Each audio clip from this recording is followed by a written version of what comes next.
வணக்கம். நாம இறைவனை ஞாபகம் வச்சுக்கிறதுல அப்படி என்ன ஒரு சக்தி இருக்கு, அதோட பலன்கள் என்னவா இருக்கும்? வாங்க, சில முக்கியமான ஆன்மீக நூல்கள் என்ன சொல்லுதுன்னு நாம ஒன்னா சேர்ந்து பார்க்கலாம். சரி, முதல் கேள்வி, நாம ஏன் இறைவனை நினைக்கணும்? பாக்குறதுக்கு இது ரொம்ப சிம்பிளான கேள்வி மாதிரி தெரியலாம். ஆனா இதுக்கான பதில்கள் நம்ம வாழ்க்கையோட நோக்கத்தையே மாத்தி போடக்கூடிய சக்தி வாய்ந்தது. வாங்க, அந்த பதில்களை ஒன்னொன்னா நாம தேடுவோம். முதலாவது காரணம் என்னன்னா, நாம நினைவு கூறப்படுறதுக்காக. அதாவது இது ஒரு டூ-வே ஸ்ட்ரீட் மாதிரி. நாம இறைவனை நினைக்கும் போது அவனும் நம்ம நினைக்கிறான். இது ரொம்பவே ஒரு பர்சனல் கனெக்ஷன் இல்லையா? கொஞ்சம் யோசிச்சு பாருங்களேன்.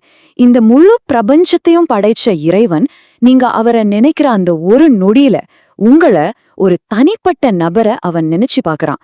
இது எவ்ளோ பெரிய விஷயம்! இது நமக்கு ஒரு நேரடியான ஒரு பர்சனல் கனெக்ஷனை ஏற்படுத்துது.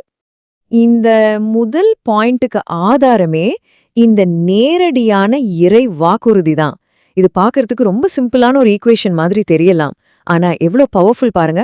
நீங்க என்ன கொடுக்கறீங்களோ அதையே திரும்ப பெறுகிறீர்கள். சரி, அடுத்ததுக்கு போலாம். ரெண்டாவது முக்கியமான சிறப்பு என்னன்னா மன்னிப்பு. இறைவனை நினைக்கிறது எப்படி மன்னிப்புக்கும் ஒரு பெரிய வெகுமதிக்கும் வழியா அமைதுன்னு பார்க்கலாம்.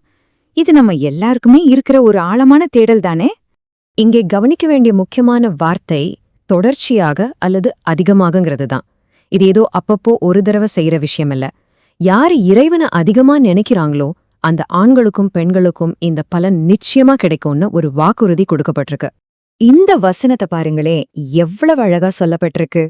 வெறும் மன்னிப்பு மட்டும் கிடையாது, அதோட சேர்த்து ஒரு மகத்தான வெகுமதியும் காத்துக்கிட்டு இருக்குன்னு சொல்லப்படுது. அப்போ இதோட அர்த்தம் என்ன? இறைவனை நினைக்கிறது நம்ம பாவங்களை அழிச்சு அந்த பெரிய வெகுமதிக்கு நம்மள தகுதியானவங்களா மாத்துது. ஓகே, மூணாவது காரணம் வெற்றி. இறைவனை நினைக்கிறதுங்கிற ஒரு ஆன்மீக செயல் எப்படி ஒரு பெரிய வெற்றிக்கு வழிகோலுதுன்னு பாப்போம். இங்க வெற்றின்னு சொல்றது வெறும் உலக வாழ்க்கையில கிடைக்கிற வெற்றி மட்டும் கிடையாது. அது இந்த உலகத்திலும் சரி, மறுமையிலும் சரி நமக்கு கிடைக்கக்கூடிய ஒரு முழுமையான வெற்றி, ஒரு மன அமைதி, ஒரு மனநிறைவு. இதெல்லாத்தையும் சேர்த்ததுதான் அந்த வெற்றி. பாருங்க, இந்த வசனத்துல எவ்வளவு நேரடியா சொல்லப்பட்டிருக்கு. உங்களுக்கு வெற்றி வேணுமா? அப்போ இறைவனை அதிகமா நினைங்க. சிம்பிள். இது ஆன்மீக வாழ்க்கைக்கும் உலக வாழ்க்கைக்கும் நடுவுல இருக்கிற அந்த ஆழமான தொடர்பை ரொம்ப தெளிவா நமக்கு காட்டுது.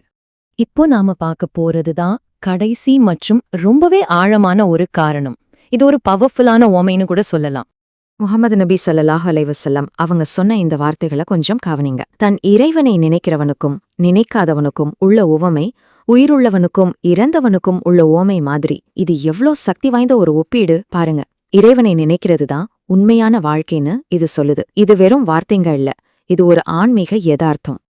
இந்த ஸ்லைட்ல இருக்கிற விஷயம் ரொம்ப சுவாரஸ்யமானது. இந்த உவமைய இன்னும் அழகா பிரிச்சு விளக்குது. அதாவது இறைவனை நினைக்கிறதுங்கிறது ஒரு ஆன்மீக உயிர் சக்தி, ஒரு விழிப்புணர்வு. உயிருள்ள இதயம்னா என்ன? அது எப்பவும் விழிப்போட ஒரு தொடர்போடு இருக்கிற இதயம். ஆனா இதுக்கு நேர்மாறா இறைவனை மறக்கிறதுங்கிறது ஒரு ஆன்மீக ஜடநிலை. அதுதான் இறந்த இதயம்னு சொல்லப்படுது. அப்போ நாம பார்த்த இந்த 4 முக்கியமான விஷயங்களை மறுபடியும் ஒரு தடவை வேகமா பாத்திரலாம். முதல்ல, இறைவன் நம்ம நினைக்கிறதுக்காக. ரெண்டாவது, நாம மன்னிக்கப்படுறதுக்காக. மூணாவது, நாம வெற்றியடைறதுக்காக. கடைசியா, ரொம்ப முக்கியமா, நாம உண்மையிலேயே ஆன்மீக ரீதியா உயிருள்ளவங்களா வாழ்றதுக்காக. சரி, கடைசியா இந்த முக்கியமான ஓமைய ஒரு கேள்வியா உங்க முன்னாடி வைக்கிறேன். உங்களை பொறுத்த வரைக்கும் உயிருள்ள இதயம்னா என்ன? அதுக்கு என்ன அர்த்தம்னு நீங்க நினைக்கிறீங்க? இத பத்தி கொஞ்சம் யோசிச்சு பாருங்க.